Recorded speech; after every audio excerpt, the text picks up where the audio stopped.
અગ્રણીને મળી ધમકી, audio clip viral થતા ખળભળાટ। એક અઠવાડિયા બાદ પણ પાટીદાર અગ્રણીઓનો વિવાદ શાંત થવાનું નામ નથી લઈ રહ્યો। હવે પાટીદાર અગ્રણી પરસોત્તમ પીપળિયાને ધમકી આપતો ઓડિયો વાયરલ થયો છે।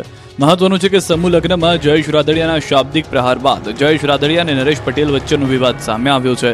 ત્યારબાદ પરસોત્તમ પીપળિયાએ પણ સોશિયલ મીડિયા દ્વારા આ વિવાદમાં ઝંપલાવ્યું હતું, જેને લઈને પરસોત્તમ પીપળિયાને ધમકી ભર્યા ફોન આવતા હોવાને તેમણે આક્ષેપ કર્યો છે।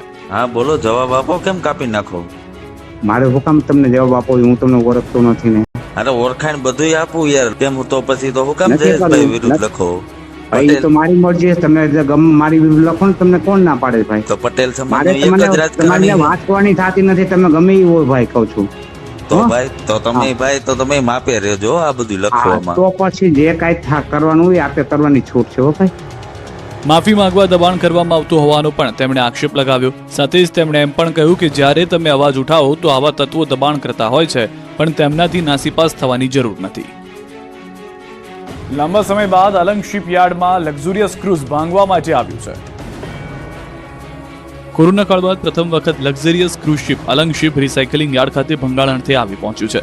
જોકે આ શિપની મોટાભાગની લક્ઝરી વસ્તુઓ, ફર્નિચર અંતિમ સફરે નીકળે તે પહેલા ઉતારી લેવામાં આવેલી છે।